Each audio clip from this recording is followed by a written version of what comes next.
Good evening and welcome to Straight Talkin' Humboldt. This evening's guest is Anthony Mantova, local businessman and candidate for the first ward in the Eureka City Council elections. Anthony, welcome. Thank you so much. Glad to have you here, and we'll get right into questionings. I always have a question I ask people who are running for office right in the beginning. Why Eureka City Council? Why now? Why now? It's a great question.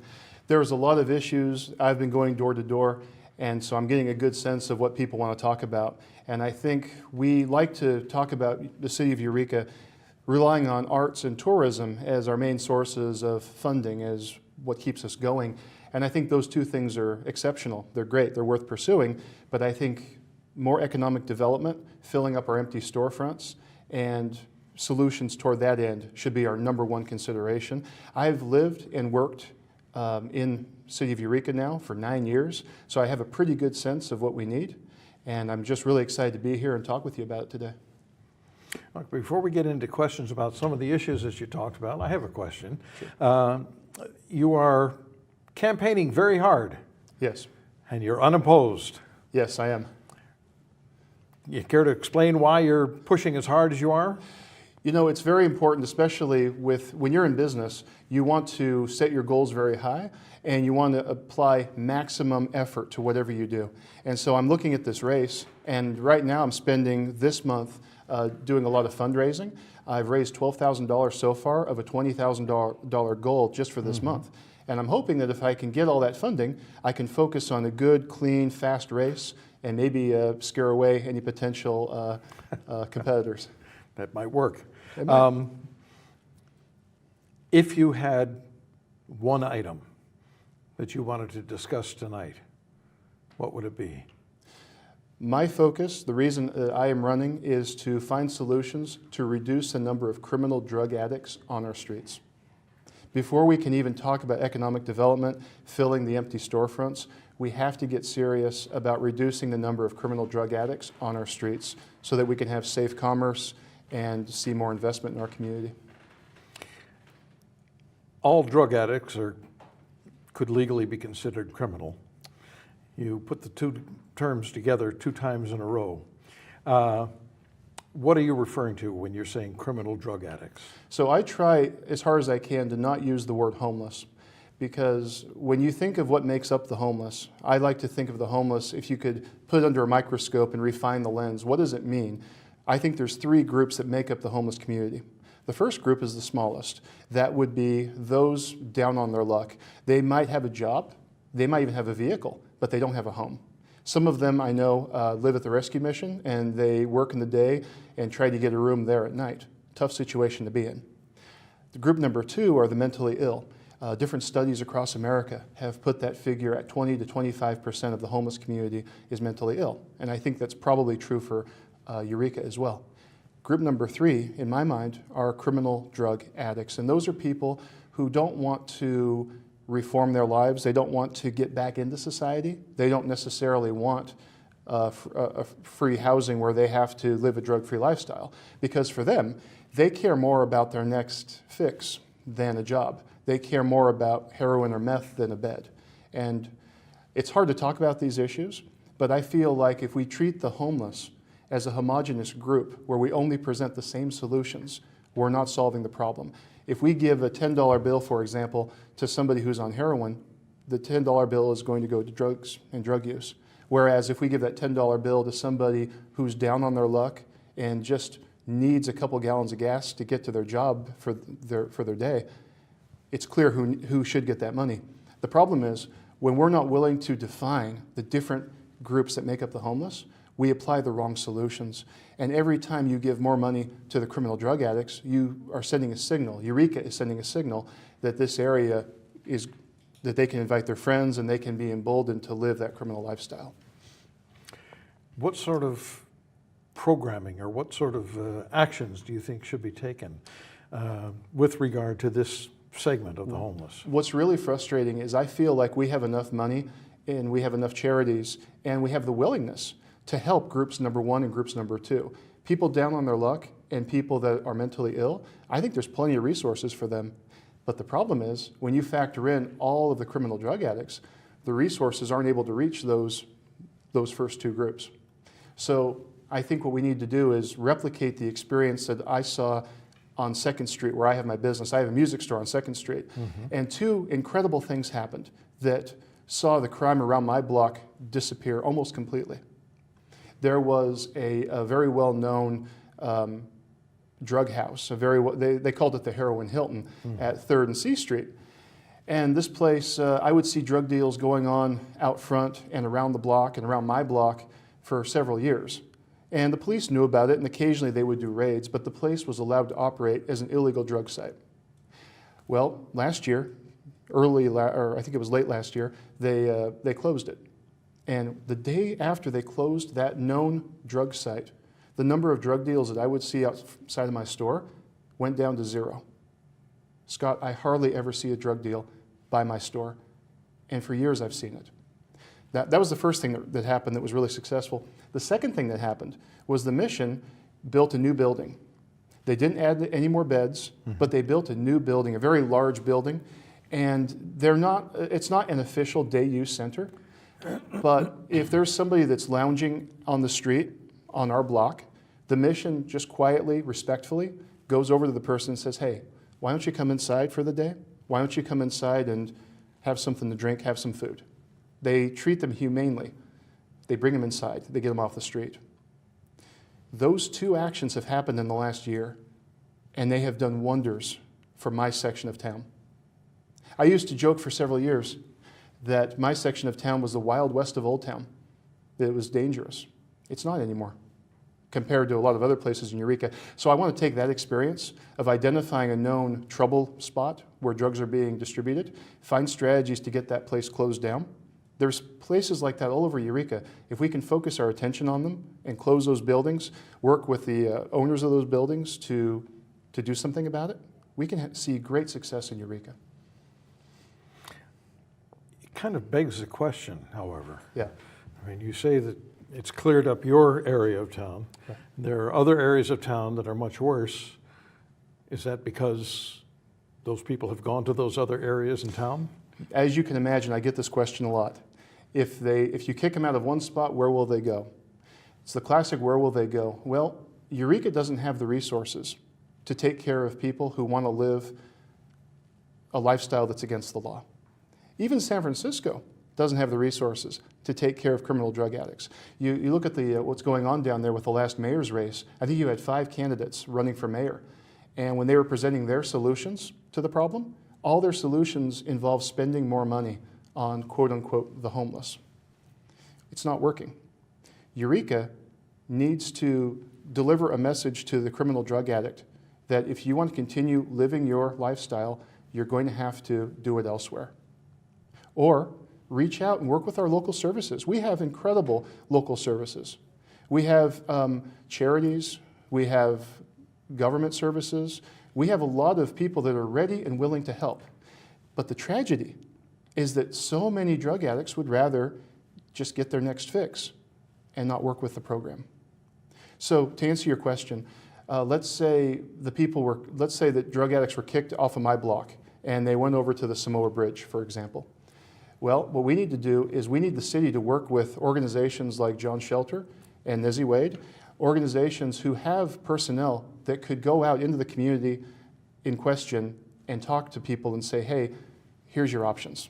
You can't sleep under this bridge anymore, but if you're willing to work with us, we'll get you this house, or we'll get you into this program. You have to have constant contact with the criminal drug addicts as they're moving around town.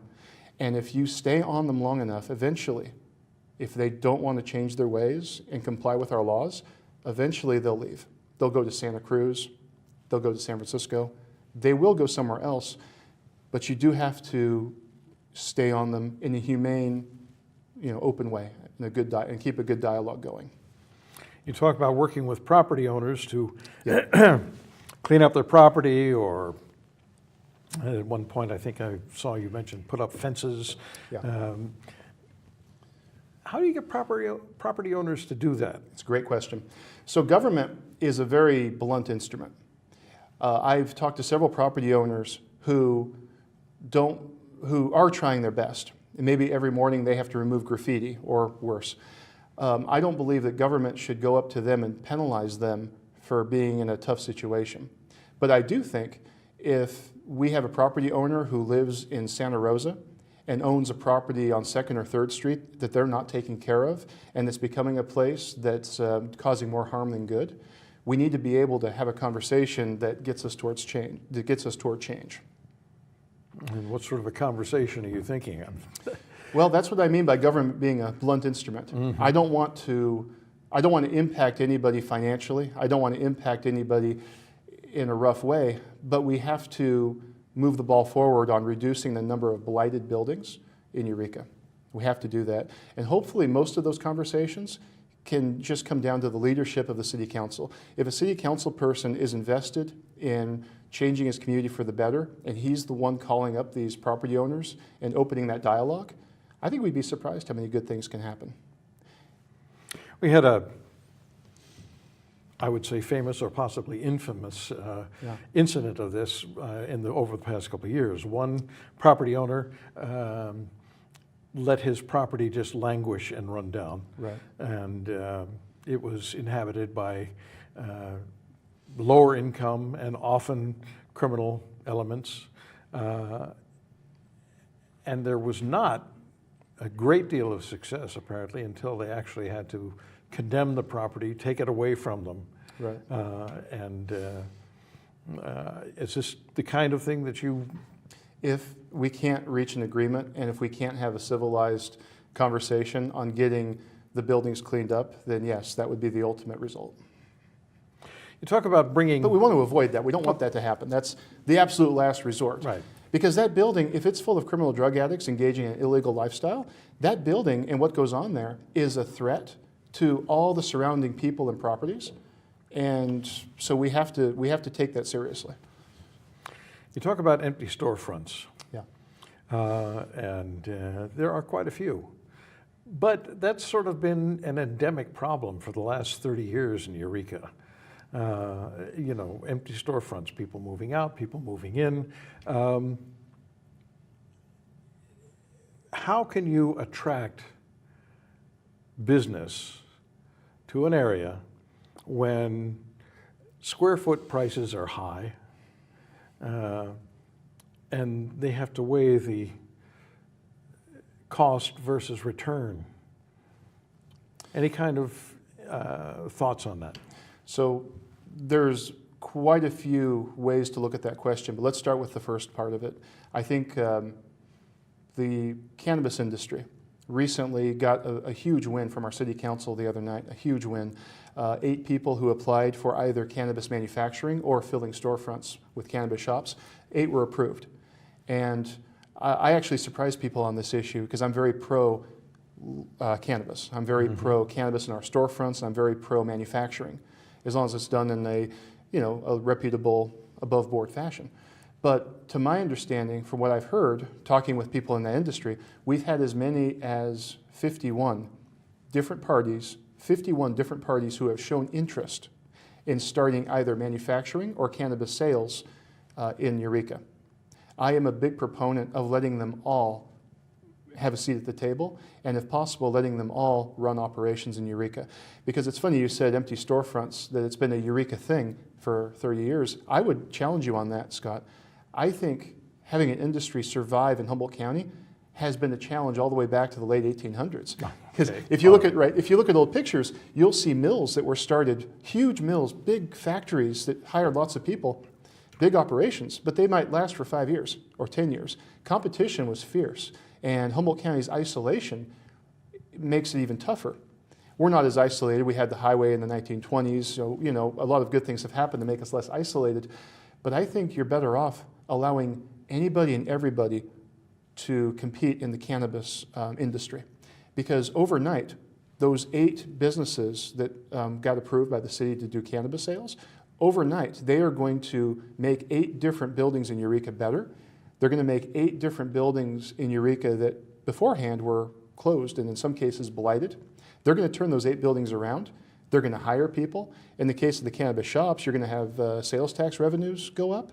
But I think that even now, I think we're too selective. I think we should do everything we can to fill our storefronts, and I mean it. If all 51 can meet the basic criteria, I would like to see all 51 of them get access and have their own buildings and their own operations. And that right there, I've had people tell me that there's about 50 blighted buildings in Eureka. Allowing the cannabis industry to do what it's good at, to sell product and to manufacture product, could solve that problem this year. There are those, and this is where I step in as a devil's advocate. Please. There are those who would say that that whole question of enablement that you were talking about goes right down to the fact that many people consider marijuana to be a gateway drug. Right. How do you justify your stance on allowing as much of it as possible or how do you answer those people? Let's put it that way. Despite its best efforts, Humboldt County has not been able to regulate how much cannabis people use. The fact of the matter is we have a customer who's always right and a customer who wants to buy product. Now, I have to be honest with you. Of the 51, if we were to allow all 51 operations to run business, most of them will close probably in 5 or 6 years because the price per pound is dwindling and other factors. But I think that's okay. Humboldt County has a history, like I was saying, all the way back to the late 1800s. We have a history of seeing dreams crash and operations shut down in the face of competition. I think that's a lot better outcome than playing it safe. To answer your question on the gateway drug, it comes back to responsible education. Maybe the city of Eureka can partner up with these organizations to create a fund to have an advertising campaign to let people know to use these drugs with caution and maybe give parents some guidelines on how to educate their children about it. Responsible parenting is probably the best answer I have for you. You seem to, there are people who will look at what you're saying and you talk about 51 different places. Under an ideal condition where all 51 were taken over by marijuana factories and dispensaries and whatnot, aren't we suddenly allowing ourselves to fall back into a single industry economy? I would like us to fill our storefronts. And I would love to see other industries play ball in Humboldt County. But because of some of the problems we've mentioned already, those industries aren't coming. We don't have In-N-Out Burger showing up. We don't have Trader Joe's. We don't have these outside franchises wanting to do business in Humboldt County, wanting to do business in Eureka. And we could probably do a whole show on why they're not coming, but I think they're not coming because we don't have the infrastructure they want. We have too many, again, criminal drug addicts that are sleeping in the front doorways of these businesses, of these blighted buildings. We're not creating, I don't think we're creating an atmosphere that welcomes business. And I would like to think on day one, when I get in there, I can make a lot of noise. I can get on TV, I can have shows like this and really get the word out. I can even help our city staff call outside businesses that want to come here. I'm hoping that I can provide some leadership that would bring economic vitality back to the area. To answer your question, I think some industry is better than no industry. And as I started off by saying, we can't rely on just the arts. As much as I love the arts, and we can't rely on just tourism. Because tourism, when you talk about tourism, that's service-based. It's important, and it's a great occupation for somebody, but it's service-based. The cannabis industry, if you get a cannabis manufacturing plant, you can hire 30, 40 people, a good wage job that can put money on the table for their food on the table for their family and give them a real future. So I won't turn away any industry. If logging wants to come back, I'll welcome logging. If fishing wants to come back, I'll absolutely welcome fishing. But right now, I think we need to look at the cards we've been dealt. And right now, I'm hearing this from the cannabis community. Sonoma County, for example, is out-competing Humboldt County right now for that business. People that would rather set up operations in Humboldt County are moving to Sonoma because the waiting time is shorter from City Hall, and it's easier to get started, and it's easier to get a place down there. They feel welcome. They don't feel welcome in Humboldt. Go away from that for a minute because I'm just sort of picking up on things that you're saying as you go along. You talked about logging and fishing. Two historically significant industries in this area. Right. Logging has recently made a minor comeback. Fishing is in dire straits right now. Yes. You know, do you have any thoughts on how the city of Eureka can foster an improved atmosphere for the fishing industry? We have to get serious about our port. We have to encourage more cruise ships. We have to encourage more maritime activity. I can't say I'm the first, but I hope I'm the first politician. It feels funny saying that. I'm the first politician to sign the East-West Railroad Agreement because it's a recognition that our port is very close to Chinese ports. It's a recognition that our port, with its proximity to I-5, with the creation of a good railroad, could help move goods and goods across the Pacific. So being willing to talk trade, being willing to talk about an enhanced port, being willing to do whatever it takes to get more maritime activity, I think will help the fishing industry. You open a can of peas when you start talking about the East-West Railroad. Right. And there are strong arguments for and against. Sure. But most of the arguments for come in your area of talking about commerce. There is a large group of people also who would encourage it just for transportation reasons, public transportation. Sure. You talk about an infrastructure in this area. Public transportation, sort of a lead-in. It's a gimme. I mean, I'm on a roll. What are your thoughts on public transportation and how it exists today? Can it be improved? Does it need to be improved? I think it does. I do. When I'm talking with people, it's funny. There's so many issues that I'd like to get more informed on as a candidate. But when I'm talking with people, I'm going door to door and I'm having good, frank conversations, public transportation hasn't come up. I've heard a lot about potholes, if you can imagine. I've heard a lot about the need to fight crime, and I've heard a lot about the lack of jobs. But transportation has not been something I've heard a lot about. It hasn't been something I've researched a lot. I think that the arrival of Uber probably challenges the situation with our taxi cabs. But I don't really have a good answer for you on that, to be honest. You're talking about potholes.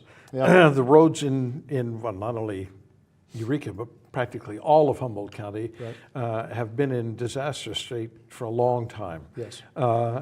And yet, many of the people who are affected by it have voted down sales tax increases and whatnot. Right. How do we bridge that gap? How do we get people to understand that in a day of a diminishing dollar as far as services go, we need some way of paying for this? I think one of the problems, and correct me if I'm wrong, is that a lot of people don't believe that any sales tax or anything else that goes, even though it's earmarked for something, is necessarily going to go to that. You may have a credibility gap with some people on this. Because when they're paying that extra tax, is it really going to what it says it's going to go to, or does it go to the general fund? We've seen this in the history of California with our bonds. We vote on a bond, we have an understanding that the bond will go to the X, Y, or Z bridge, but then we find out it gets squirreled away on project A, B, or C. And that's a constant problem. That's not just a Eureka problem, that's a county, that's a state problem. So before I'm going to go on the record supporting a sales tax, before I'm even going to talk about or even think about doing that, I want to really take a look at our budget, read between the lines, look at what properties we have, look at what properties the city owns that's not using, look at different ways we can create positive cash flow in other areas. Maybe we can find the money elsewhere. I hate to raise sales taxes when our economy is in such a quirky, such a weak position. I hate for us to raise taxes because there's an old saying, you can't tax your way into prosperity.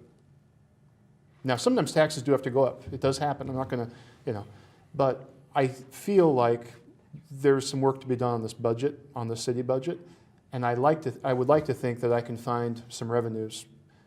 Even if we can't fix all the potholes at once, maybe I can pull out some revenues here or there to get it done. And I know budgets are tight. I get that, but I'd like the opportunity, if the voters will let me, I'd like the opportunity to take a crack at our budget and see if I can find some funds for it. Okay, we sort of zoom by the question about the fishing fleet and how to, Yeah. and we talked about improving the harbor and getting cruise ships in. Yes. But what impact would that have on the fishing industry? How would that? Oh, well, if you've got more commerce going on, if you have an apparatus in place where goods are being bought and sold, the cost for shipping out is going to go way down. Mm-hmm. So a vibrant port should it should help the oyster guys, it should help overall with exporting fish. How about And cleaning up the harbor too. Mm-hmm. We have to have a clean environment. So working with Coastal Commission or whoever you work with on maintaining a safe environment is crucial too. There's a lot of discussion about the diminishing salmon run in a lot of the rivers in the area. Yeah. Most of them not encompassed in Eureka, but certainly surrounding Eureka. Do you feel that the council should take a stance and work with the others on, and do you have an opinion as to what that stance should be with regard to, I mean, some people want the dams removed, other people want restrictions removed. You have to consider the Native American Yes. claims on some of that. I'm throwing a scattergun at you here, but Right. I'm hoping you'll have some response. You can imagine when I've talked to people door to door, salmon doesn't really come up. So I have to be honest with you, I haven't studied it that closely. But Eureka is the county seat. And so Eureka automatically has some overlap with issues that affect decisions our supervisors have to make. Mm-hmm. And so yes, we have to be on the same page. And I know that there's meetings that take place monthly where I would be sitting down with the supervisor and sort of being clued in as to where we are on topics that happen outside of Eureka. And I'm very willing and happy to have that conversation. I'm going to jump way back to the beginning now. Yeah. Some of this, like I say, pops into my head as we have a discussion. You had talked about sort of breaking the homeless into three categories. Yeah. And you talked very specifically about how to deal with the drug-using faction. Right. And mental health is definitely a problem. There's no question about it. The toughest of the three by far. It's probably the toughest of the three. And before we even go to the other grouping, let's talk about mental health and what's available in this community. Not very much. Not nearly enough. Right.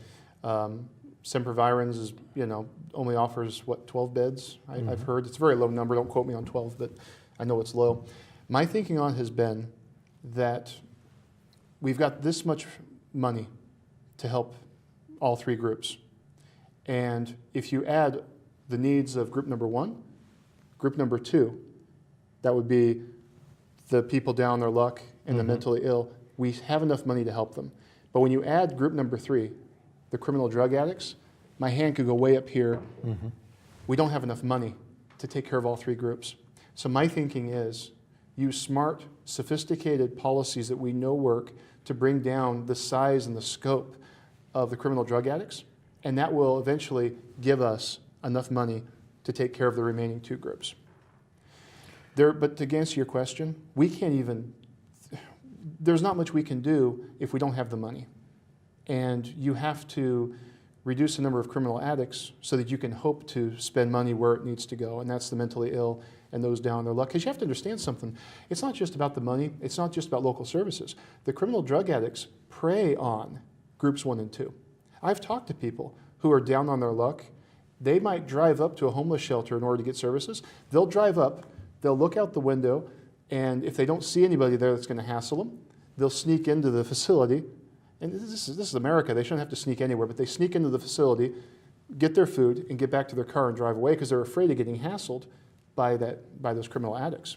If you go to any bank in Eureka that services public guardian accounts, if somebody who's clearly a little bit mentally ill gets their paycheck, not their paycheck, but their check for the month, Right.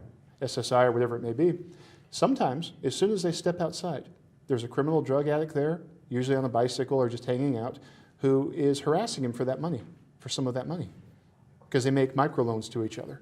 So groups 1 and 2 are victimized. They're the worst. They're the worst of those that are abused. I mean, at the end of the day, criminal drug addicts affect all of us, but they really dramatically affect, in a big way, people that are mentally ill. I think a lot of people that are mentally ill eventually become drug addicts themselves because the drugs there's got to be some are pushed overlap on in them. there, sure. There's definitely overlap. And so that's why I'm not a single issue candidate, but I talk about this so much because I'm the only guy talking about it in these terms. If you want to help the mentally ill, keep them away from dangerous situations, keep them away from hard drugs, and actually help them have that conversation. You know what, if we didn't have to worry so much about violent criminal elements, we could actually talk to those first two groups of people and help them get services that they need. You slammed another question into my head. Sure. And that is, and we will go back to some of these others, but right now, what distinguishes you from current or possibly future members of the Eureka City Council with regard to some of these issues? I am the only one of the five, with the exception of Marion because she owns a business, I'm the only one of the five who can confidently balance a budget, read a balance sheet, and do things that a business owner does. Mm-hmm. I think that's a fair statement. I don't think that's too harsh. But more importantly, when you're a business owner, there's two things you bring to the table that most people don't, and that is you apply big goals to what you want with your staff, and you apply massive action to get those goals done. I'm not looking to be a career politician. I want to just be in there for 4 years, and then I want to walk away. So I want to affect massive change when I get in there. I'm not looking to go along and get along. I'm looking to set the bar high for what we want to get done. I'm looking to link up with charities where we have common interests, and I'm looking to get things done in a very big way and apply massive action to get that done. So those are two things that a business owner brings that the average person doesn't necessarily have. Do you have any thoughts on how to reverse what is a negative flow of professionals in this area? We have more professionals moving out than we have moving in. That's right, we do. And I'm glad you brought that up, because usually when I start talking with somebody, when they ask me why I'm running, mm-hmm. I'm running because there was a problem that came to my attention about a year ago. And that was my customers, my own customers who have shopped with me forever. They were coming in and they're saying, hey, we like your store, we like you, but we're going to Oregon, we're going to Texas, and we're going to Idaho. We are getting out of here. And it was that moment that I decided to run for this local office, because I can't solve that problem from inside my store. There's nothing I can do about that except get involved and try to turn this town around and get on course to where maybe someday we can invite professionals again. Because to answer your question, it's a little bit of everything we've talked about. It really is. It's not just one thing. It's not just infrastructure. It's not just the lack of an In-N-Out burger or a Trader Joe's. It's a mixture of all of the above. It's a mixture of not feeling safe taking your kids to the park, not feeling safe taking your kids to the zoo, or letting them just play out. In some cases, there's one, I'm not going to say her name, but there's a home very close to my store, and I stay in contact with her because she has a problem with a drug bus that shows up. It's a Winnebago that shows up and basically sells drugs out the window, heroin and meth, presumably. And so I stay in touch with her and let her and stay on top of what's going on over there. As a city councilman, I have to do that too. When there's problem areas that are just out of control, as a city councilman, I want to be able to call up the police and say, hey, what are you doing about this over here? Mm-hmm. I want to be an advocate in that sense as well. And so until we just take on all the above, you're not going to get professionals moving here. Not until we have industry again, not until we have full storefronts, and not until we have pride in our community. I don't think there's any one thing to answer your question. No, that's okay. And I just was thinking in my head, I think the man really likes In-N-Out Burger. I'm not sure. You'd be surprised how many people tell me that's what they want. I'm just reflecting what people tell me. In your discussions and on your site and some of the broadcasts that you've done, you've talked about the Eureka Police Department being somewhat depleted. Yes. And of course, that affects their effectiveness. Well, they have to pay out overtime they don't want to deal with. Mm-hmm. It's really hard, yeah. How do you feel about the actual approach that the Eureka police are taking to many of these problems, particularly when we're talking about the drug addicts and well, let's start with that group. I mean, Sure. you know.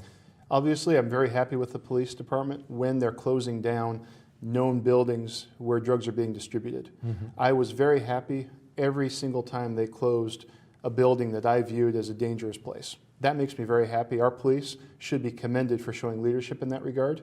And it's important to understand that they can't just roll up to a building and close it. There's several things that have to happen. Number one, the neighbors have to complain, and they have to complain numerously. Number two, code enforcement has to show up and find issues that are obviously a problem. And then police have to go and start interviewing people that are there. And then you finally get that cooperation with the court order, and you get that done. So I'm very happy with what the police have done with that. There's some situations in my ward, particularly over by 3rd and 8th Street around St. Vinny's, where they have a very tough situation. St. Vinny's is a charity that has not done a very good job clearing out the front space of its operation. They have very low standards for what they allow. And business owners who are asked to build fences nearby are very rightly concerned that they shouldn't have to pay thousands of dollars for a fence when it's not their problem. So you've got, and then you have the police showing up randomly trying to bring order to the situation. And so you've got 3 or 4 different parties that all are at odds with each other. And I think that's a prime example where a little bit of leadership would go a long way. If a city councilman gets involved, gets all those parties to the table and says, hey guys, what do we need to do here? Might be surprised what we can get done, at least have that conversation. If we go back to, excuse me, we haven't touched on what is a sensitive issue right now with regard to drug users and how they are handled. We have a needle exchange program in this area. Yes. And I understand that you are diametrically opposed to a needle exchange program. I am, yes. You want to talk about that a little bit? I'd be happy to. So the principles of harm reduction is a very modernist approach. It has a lot of different facets to it. And while I'm not against every single facet of harm reduction, I am 100% against the needle exchange, simply because I believe it leads to enabling. I have personally gone door to door and talked to the neighbors around Hatcher, which is probably the most, they're getting the spotlight right now. Right. They're not the only group handing out the needles, but they are getting a lot of the public's attention for kind of some of the statements they've made and the way they're approaching it. So I've talked to the neighbors, and the neighbors don't like what's happening.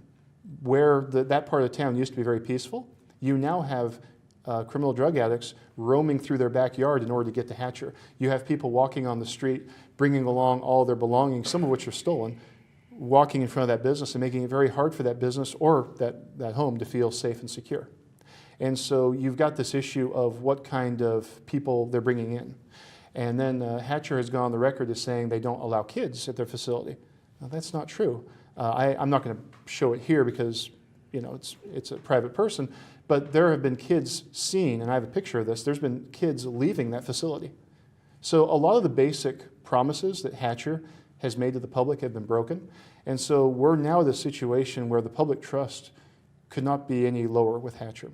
And I think if Hatcher wants to continue operating the way they are, they're going to have to make some concessions.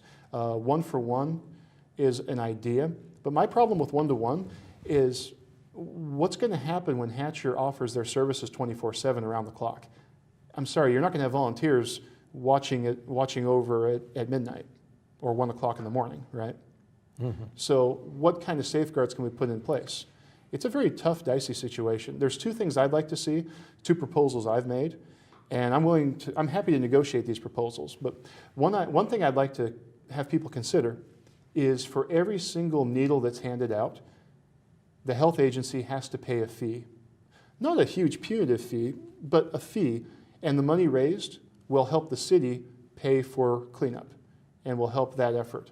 Because right now, when the city is called to go clean up a needle spill somewhere, spill's not the right word, but a bunch of needles somewhere, that just comes out of the taxpayer's pocket. So I like there to be a fee per needle. I don't know exactly how we would set that up. but I'd like to have that conversation. A second thing that I would really like to see, and something that really troubles me, is Hatcher recruits mostly people under 25 years old. I think we should have a policy that if you are a health agency, private or public, it doesn't matter, you can't recruit anybody under the age of 25 to administer free needles to drug addicts. The reason why is you need to have a medical degree, you need to have advanced medical training before you're anywhere near meth, heroin, addictive substances, and drug addicts. You need to have an education. And if you're 25 or under, chances are you're on your parents' insurance, and your parents don't want you anywhere near those substances. So those are two ideas I have that would be easy to monitor, that would be easy to put out there. And they're not the only solutions, but there's some ideas. And I'd like to have that conversation with them. I am free anytime to talk with Brandy and her people over there. I know that she is trying to do good in her own way, but we have to work on this, because right now it is not working. Do you know how long the needle program has been going The needle on? programs in Humboldt County have been around a long time. Mm-hmm. I've heard 2002, 2003, and I believe all the coastal counties, even the more conservative San Diego County, I believe all the coastal counties allow and facilitate needle exchange. So it's not a new practice. Mm-hmm. But Hatcher's particular brand is a new practice. Because what they want to do, Scott, I don't know, I know you had them on recently, I haven't seen that yet, but what they want to do is they want to have a 24/7 facility. They want to have people on staff that test the drugs and in some cases help administer the drugs. And I think that's crazy. It's an illegal, I mean, the city manager, about 6 months ago at the city council meeting, the city manager himself said there's no good example of a needle ordinance. The reason why is it's an illegal activity. So if we're going to allow this illegal activity, I think we need to regulate it in a sensible way that the community is okay with. And we're not even close to that right now, because Pacific Outfitters, their cleanup team, as well as others, have noticed in the last 3 years a stunning rise in needle litter. A stunning rise. And I think that can only be put at the feet of Hatcher as to who's to blame. Because if other organizations were aggressively handing out needles, well, then it would have been going back to as long as 2000. We would have seen more needle litter, but we've only seen this rise in the last 2 years. And that's why people blame Hatcher. It's because it was seen in the last 2 years. There's been some discussion that if more attention were paid to programs of this nature in countries outside the U.S. that seem to have some modicum of success, and possibly building a model which is more based on that it might be an idea worth looking into. Have you looked at that at all? I don't understand the question. Well, countries, the Netherlands and whatnot, they have needle programs. They have, as a matter of fact, they have very permissive programs when it comes basically to just drug use in general. Right. And the claim is, and I haven't seen all the stats on it, but I've seen some that would indicate that drug use has gone down, that crime has gone down, that that needle trash has reduced. Why would it be working in those areas and not potentially work in, say, this area? Well, now you're getting into nationally based problems. We have a drug war. We have the highest rate of incarceration in the world. We treat drug use differently at the fundamental level, whether right or wrong. And we have a massive welfare state. We have several generations of people that aren't necessarily working for a living. And so there's a certain, we're not a poor country by any means. So I think it's easy to get onto drugs and not hit rock bottom and have that need to work your way out of it. I think it's too easy to get access to charity, access to government services, access to welfare, and maintain a drug habit. I think we make it too easy. Because most people I know who are recovering addicts, they had to hit rock bottom at some point. They had to hit that rock bottom in order to orient themselves and get that self-determination to climb back up dust themselves off, and get back into society. The fundamental problem with the needle exchange is that when an addict is about to hit that rock bottom where they could turn their life around and make that self-imposed determination, they're handed a needle. And that needle, every single time that drug addict shoots up, a little piece of them crumbles inside. And they get farther away from their goal, from that possibility of turning their life around.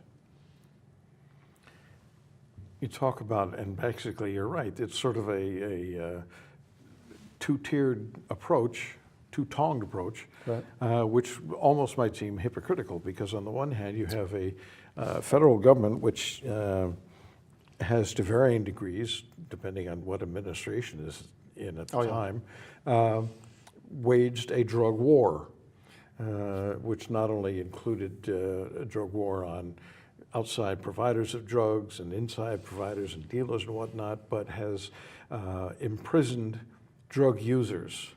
And right now we're at a point now where that is once again the norm. Right. Drug users get imprisoned because they're bad people. Right. And there's another side that says, wait a minute. And there's something very wrong with a prison system where the drugs are smuggled in somehow. Mm-hmm. Prisons are only going to work for drug addicts if they actually clean the person up. Right. But if that's not happening, that's another huge problem, and that's going on way outside of Eureka. There's not much I can do about that. Do you see that happening in Eureka as well? Like in the sheriff's jail? Or? Most people that are trying to solve the problem of the needle litter, I don't think we're factoring in the jail system, because the jail system is being heavily, in a very negative way, it's being impacted by state policy right now. The jails are under incredible pressure to let people out. And so when I'm talking about policy, when I'm trying to wrap my mind around what to do about our local area's needle litter problem, the jail is the last thing I even think of. Because right now the state is dictating to our jail how it's going to operate. And the state is having trouble with their budget. And so there's a lot of top-down orders that make our jail, it'd be very interesting if you could have somebody that runs the jail on. I think it'd be a very interesting show, because the jail is probably a microcosm of what the problems are with the state. So I don't think you're going to find your solution there. I would love to be able to say, oh yeah, let's round up all the drug addicts and put them in jail and let them get cleaned up. But you and I both know that's not going to happen. Mm-hmm. Our jails are not ready for that. They're not even close to ready for that. So I'm not campaigning on that, because I don't think that's a solution that's going to happen. Are you familiar with, excuse me, AB 109 and the Prop early 47, Prop 57? Right, exactly. Yeah.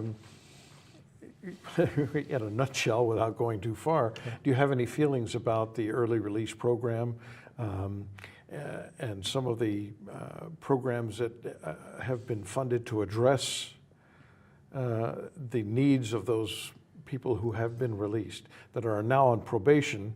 And there are funds from the AB 109 that were specifically set-aside funds to provide treatment modalities and reentry assistance and whatnot. Do you have any feelings on any of that? Incarceration should not always be our go-to answer. I mean, that's right off the bat. But I've been the victim of our Proposition 47 and 57, because the way it is right now, if you want to steal from a store, if the item is valued at under $950, it's a misdemeanor. And it's not even a real misdemeanor. It's simply a write-up. It doesn't have any effect at all. So as you're probably not surprised to hear that I have a real problem with a judicial system that doesn't punish bad behavior. So yes, it needs to be reformed. Like many people, I signed the Keep California Safe bill because it's a small step in the right direction, but it's something that's going to be, I think, on the November ballot to help push back against what you're talking about. Mm-hmm. Do you have anything that you feel you would like to say to the general public, anybody who may be watching, that we haven't talked about? Or do you have anything that you'd like to talk to me about that we haven't discussed at this point? We covered a lot of ground, Scott. Mm-hmm. We covered a lot of issues. As a candidate for Ward 1, I represent putting people first into jobs. I represent putting people's real concerns first. The top 2 or 3 concerns that the average person has is what I'm trying to represent. I'm not running to fulfill a career. I would like to be, ideally, I'd like to be in city council for 4 years, bring massive change, and then walk away to my own business. But I can't do that. With what I see going on, I want to step up into the public sphere, and I want to affect as good a change as I can. And that's another thing. I keep an open door. If anyone wants to talk to me about policy ideas, if you read something in the paper, if you, I had somebody send me a letter, and they said, hey, did you see that homeless program in Fort Wayne? I think it was Fort Wayne, Texas. I'm not getting the city right. But I want to, or the ordinance in Berkeley. I want to hear about it. I want to talk with you, because if we work together, if we have that conversation, then we can turn things around. So I like to keep my ear to the ground on what people are saying. Well, I want to thank you very much for coming this evening. Thank you, Scott. It was a lot of fun. This is Straight Talking Humboldt, and tonight we've been talking with Anthony Mantova. Anthony Mantova, you got it.